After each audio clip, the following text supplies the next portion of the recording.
What is up, YouTube? HPJ here, and I'm coming at you guys with my Blackwing deck profile. So, if you guys haven't been checking out Twitter or Instagram, I'm here to let you guys know I will be building 20 decks, making 20 deck profiles based on the 20 decks that were picked by Konami for the next running of structure decks.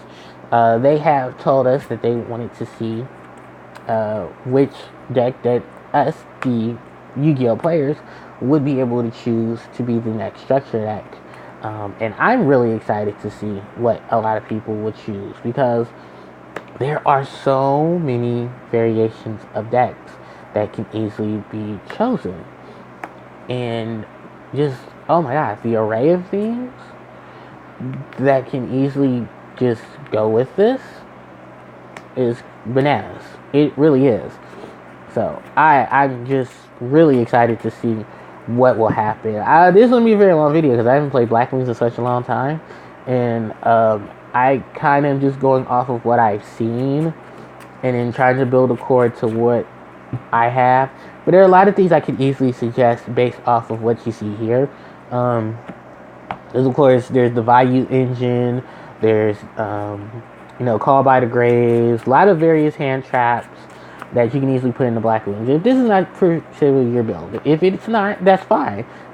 Take it as a skeleton and just build it up accordingly for yourself and see how well you can go with a variation of Blackwings. So, without further ado, let's get into it. So I'm running 3 copies of Blackwing Gale the Whirlwind, 3 copies of Kalut the Moon Shadow, 2 copies of Blizzard the Far North, 2 copies of Chris the Crack of Dawn, 2 copies of Boar the Spear, 2 copies of Shura the Blue Flame, 2 copies of Uster the South Wind, 2 copies of Simoon the Poisonous Wind, and then of course we have 1 copy each of Blackwing Sirocco the Dawn, Blackwing Zephyros the Elite, Blackwing Gradius the Midnight Sun, which is actually a beautiful background and a reference to a beautiful Crack of Dawn. I will explain it more later. Anyway, spells. We're rocking 3 copies of Black Whirlwind, 3 copies of Allure Darkness, 1 copy each of Regeki, Dark Hole, Foolish Burial, and Monster Reborn. For the traps, I'm running 3 copies of Infinity Imperviance, 3 copies of Evenly Matched, and 3 copies of Icarus Attack. For the extra deck, of course, let's start off with this long list of Blackwing Synchro monsters. We have Blackwing Narg the Starlight, Blackwing Armor Master, Blackwing Hawk Joe, Blackwing Chidori the Raining Sparkle, Blackwing Raichi the Rain Shadow, and Blackwing Full Armor Master. Now we're gonna move on to the Link monster. The Link monster and Exceed monsters. We'll start off with Links because I called them out first. 1 Wee Witch's Apprentice, 2 Ray Raptor Watt is Trick, 1 copy of Mech Knight Crusadia, and then of course Raid Raptor Force Tricks. I almost called him Blackwing Force Tricks. 1 copy of Raid Raptor Blaze Burner Falcon. Of course, the beautiful Ice Beast Zero Fine. And then Utopia and Utopia the Lightning. So, the range of monsters that this deck can summon is tremendous. I also want to take a mention to the most famous spell of Blackwings, and that's Black Whirlwind. So, if you're not familiar with Blackwings, let me talk about Black Whirlwind. Black Whirlwind is a continuous trap card that says when this card is while this card is on the field, when the normal summon of a Blackwing monster, you can search your deck for a Blackwing who has less attack than the Blackwing monster that was normal summoned. There are a ton of Blackwing monsters that are level 5 and higher. Many of them have more than 2,000 attack. If you can get 3 Black Whirlwinds on the field, which is possible thanks to Simoon the Poisonous Wind, you can easily set up a ton of Blackwings on the board with ease and benefit from it. Blackwings honestly are my secondary winged beast type because there's just so much flow to them. There's so much amazing things to them. They are an amazing archetype, and it's nice to know that they were chosen by Konami to see if we could get some more support. I was kind of one of those people that was tired of Blackwings because I was like, oh my god, here we go with some new Blackwing support. Like, are they getting Elite Monster? Are they getting Pendulum? No, it's another Synchro. They got like a handful of those already. But it was actually during the Arc V era because that was supposed to be the Pendulum setup. And here comes a whole bunch of Synchros. And like, I don't mind Synchro monsters. Like, I don't hate Synchros at all. Synchros were not key to me because I was at that time coming back into the game, playing it more competitively. Ended up building Blackwings, and honestly, it was one of the decks that I spent the most money of, if not the most money on cards, because you needed a complete main and extra deck. And that's when the trend of a main and extra deck really started popping off, and really just having to need so much to build so much. Luckily enough, throughout the years, most of the Blackwing cards are now common, so you can easily pick up a lot of them. I think with the exception of some of the extra deck monsters, but that's key to a lot of Yu-Gi-Oh decks nowadays. Till you start building the extra deck, your main deck can easily range from 0 to 100. And it's actually depending on if there are multiple copies of it, what specific cards you need, exclude hand traps, and the whole shebang. So, yeah, that's Blackwings for you, ain't it? The whole gimmick with Blackwings, they have multiple gimmicks. One of the big gimmicks, of course, is Blackwings have the ability to summon themselves from the hand when you control another Blackwing monster. We have new Blackwing monsters that interact with the banished area, which was something that most Blackwing decks didn't have access to unless they were playing cards like Burial from a Different Dimension, Return from a Different Dimension, all those dimension cards, that said, hey, they used to say banish, you say remove from play, but now they say banish. So we take advantage of those as well. Sorry enough, I don't have Burial from a Different Dimension, which I just found out was at 3. So literally, no lie, I just found out it was at 3, and I was like, I could have put that in here. But the monster that I would have ran with it is not being ran in here, unfortunately. And of course, you guys should know by now I'm talking about Vayu, the Emblem of Honor. And Vayu was a very broken monster. I kind of think I should do a video dedicated to the Blackwings and a lot of the Blackwing cards. It'd be nice to. Just as an homage to another Winged Beast deck that people know me for. But other than that, let's talk about some of the core monsters. Let's talk about the OGs of the Blackwings. We'll start off with the biggest OG, and that is Blackwing Gale the Whirlwind. One of the only Blackwing monsters to ever be limited for a long period of time, till they said, okay, there's enough of it, let's give them back Gale the Whirlwind. Gale has 2 abilities. The first one, of course, is the most common through most Blackwings, is when you control a Blackwing monster, you can summon this monster from your hand. Its other ability is that if this once per turn, you can target one face-up monster on the field and cut that monster's attack in half. So this was pretty much a walking shrink.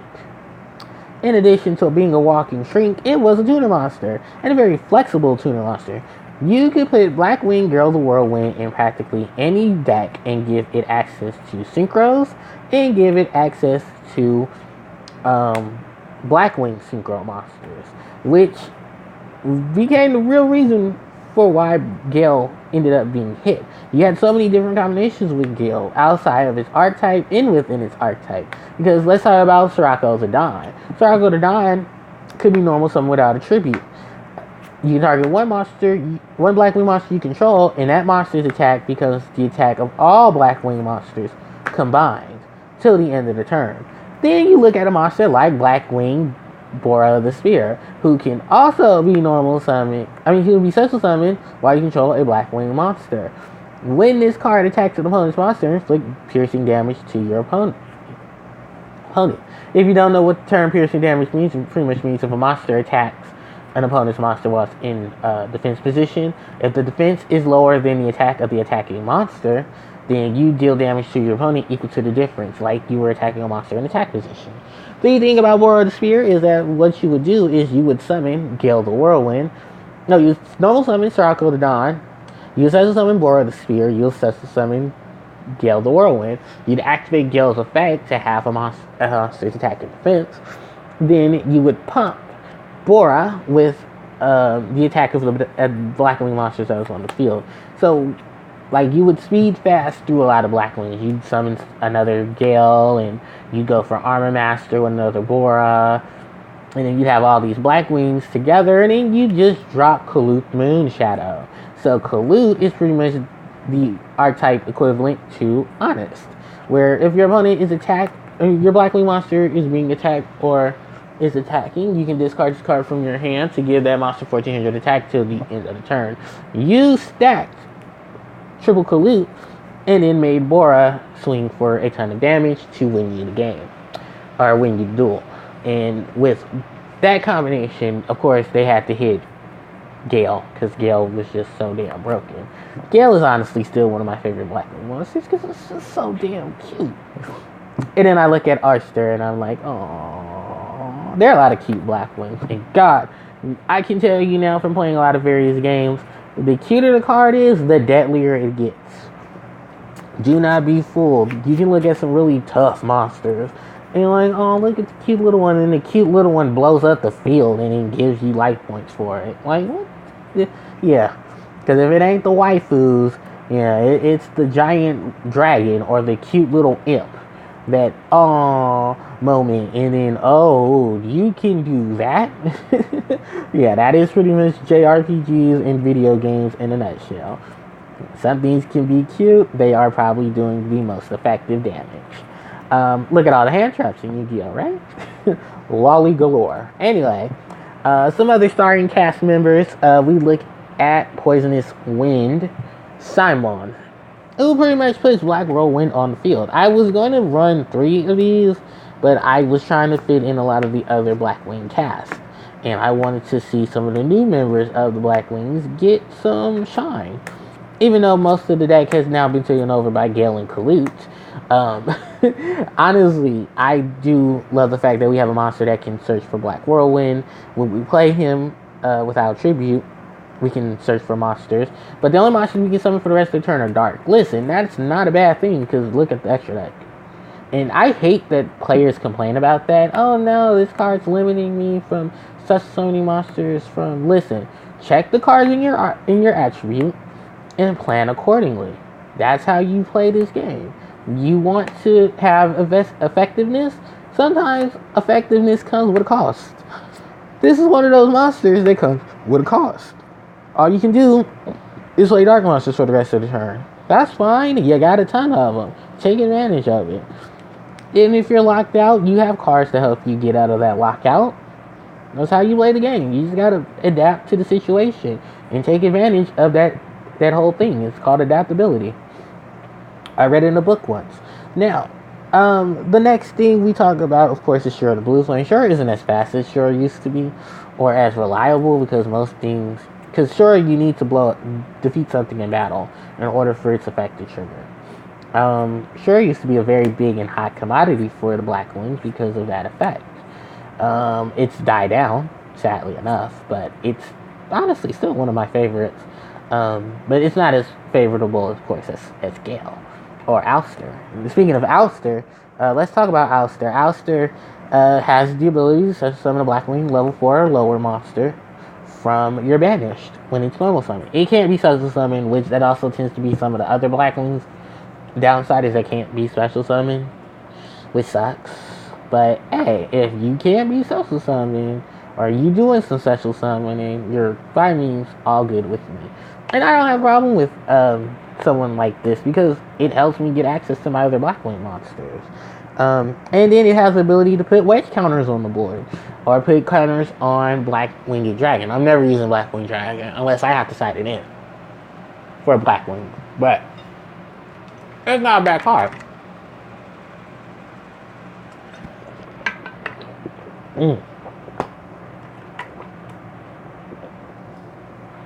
Oh, sorry guys, I'm a little thirsty. Okay, so yeah, I mean, it's a cute card. It's so cute. It is so good. And that's what I said. These cute cards in Yu-Gi-Oh, don't ever knock them down, because then you start getting some broken hand traps, and then it just goes crazy from there. All right, Blizzard the Far North is a special summoner for level 4 lower monsters in the graveyard. It can't be special summoned, that's perfectly fine. Because most of the summoning is going to be done already. And you're probably going to conduct to that special summon. Also, another thing about Blizzard the Far North is if you combine it with Black Whirlwind, you can get some amazing combos off. One thing is it changes itself into the normal summon of Blizzard the Far North, so you pretty much get yourself a defensive mechanism to deal with some cards there if you chain the setup right.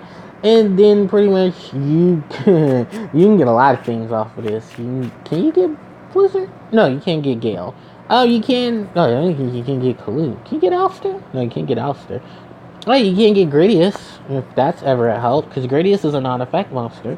So you can special summon him through Blizzard. And what is that? That's 3. That's 5. Get a level 4. Bam. That's a 9. You can put Trishula in here. If Trishula is a good option if you want to play around with Trish. Because, yeah, like I said, the range of Blackwings becomes not just from their tuners, but from their non-tuners as well. And speaking of Gradius, yeah, you set some Gradius from your hand if you control another Blackwing monster. And then once a turn, it can be destroyed by battle. So, yeah. And then Chris. Chris is another Blackwing. This is one of the latest Blackwings. Chris cannot be destroyed. Once a turn, Chris can be destroyed by spell or trap effect. Nice. Then, Chris can be social summoned if you control another Blackwing monster. And Chris happens to be their 1900 attacker. So, yeah, you get some range in this deck, honestly, with a lot of the cards. I'm going to move on to the spells. We've already talked about Black Whirlwind. Let's talk about Allure of Darkness, which is pretty much any dark deck's engine of draw power. Blackwings can, like I said, they now have access to dealing with banished situations outside of burial from different dimensions. So, you can take advantage of that as well. A lot of 1-ups in the form of Regeki and Dark Hole, because monster clearance. Foolish Burial is set up for Blizzard. And then Reborn, because it's Reborn. With trap cards, Icarus Attack is a fame staple for a lot of Winged Beast decks. But Blackwings love Icarus Attack because it helps clear out a lot of things. And then you can just set up for a lot of your combo plays. A lot of your resources aren't lost when it comes to Icarus Attack, because it sets up for the graveyard. And the graveyard just sets itself up. If I was running the variation that was running Value the Emblem of Honor, yeah, this be a longer deck profile. I'm not gonna lie. And then I look over to a lot of the other setup cards that really benefit from this. And you get a lot out of Icarus Attack, despite the fact Icarus Attack is, quote, a slow card because of the trap, and not compared to the other 2 cards sitting on the side of it in multiples. But yeah, multiple Icarus Attack, just because it can help do a lot of those things that you try to get a lot of things going off of. I want to move over to Evenly Matched, which is a hot commodity in a lot of Yu-Gi-Oh decks. This card is amazing. At the end of the damage, what is it? At the end of the battle phase, if your opponent controls more cards than you do, banish every card your opponent controls, and put them all face down to, face down. And then you guys have to control the same number of cards. So, it can actually work out for you. You can take advantage of it. And then another thing about it is that you can easily just set up some plays with this card. Like, this card is dope. And how good it is. I don't have any. If that wasn't kind of obvious. But if I did have some, trust me, I would be taking full advantage of Evenly Matched. One card I do have full capable advantage of is the next card over, and that is Infinity Impervience. Now, I'm not running any hand traps in this deck, which can be a big no-no in this type of format, where hand traps can be very useful to any deck. And the thing about Blackwings is that, like, I tried to fit in room for them. I tried to put in Smash Blossoms, tried to put in some Ghost Sisters. I tried that, even with Bella. And I just feel like, I got Infinity, run with it. If I got monsters and stuff I can benefit from it, if I can trigger an Icarus Attack and chain to it, go for it. And I feel just more comfortable running these type of cards. A lot of hand traps. Now, there are actually trap cards. Now, if you want to run hand traps, the side deck's always an option, or like I said, your variation of build. But I just wanted to stick to something that I could just easily take advantage of, and, just player's preference. So, we can move on from there. Let's go on to the extra deck. So a lot of the Blackwing monsters in the extra deck tend to be their key boss monsters because of the fact that Blackwings is a synchro-oriented deck. So with that in mind, one of the biggest contenders in support is, ironically enough, the Raid Raptors, because they're dark winged beasts. But their whole situation doesn't focus on synchro summoning. Theirs focus on exceeds and link summons, because they have a great link monster in the form of Wise Tricks, which helps with your Blackwing monsters, which are dark level 4 winged beasts.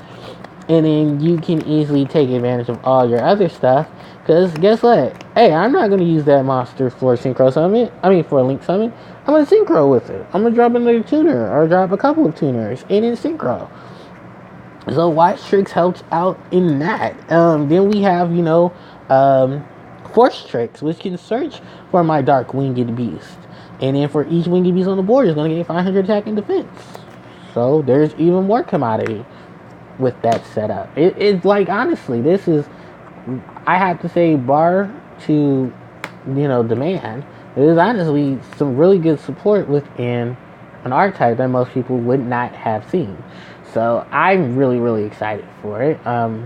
In terms of combinations and things you can do easily to combine both of the setups. Then I look at all these nice big Blackwing monsters. Because Force Tricks and Blaze Burner Falcon are some good additions. There are a ton of other ones that you can take advantage of if you want to fit them into your deck as well. Norg the Starlight, when pretty much generic synchro summon.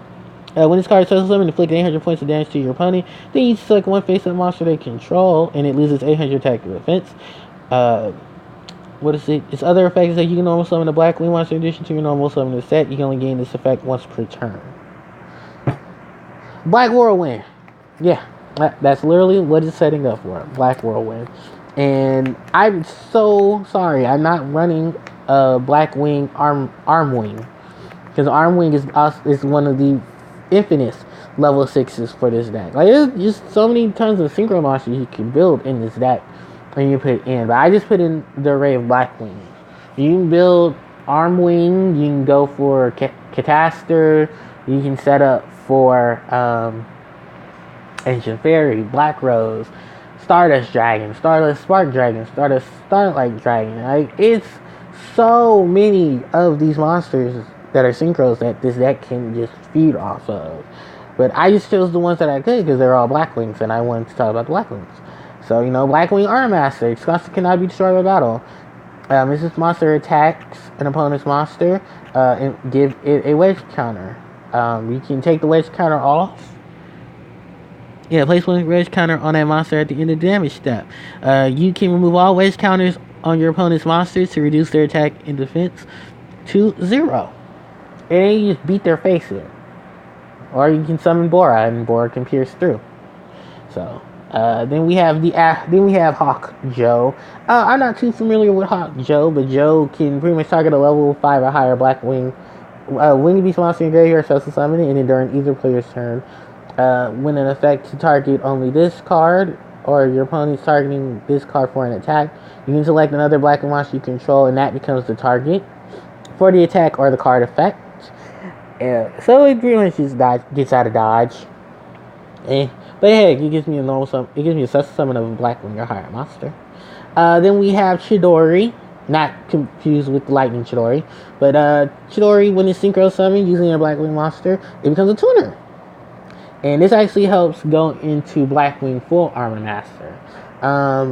It gains 100 attack for each Blackwing monster in the graveyard. When this card is destroyed and sent to the graveyard, you can target a Blackwing synchro monster in your graveyard, except for a copy of itself, and special summon it. So you get some feels out of there.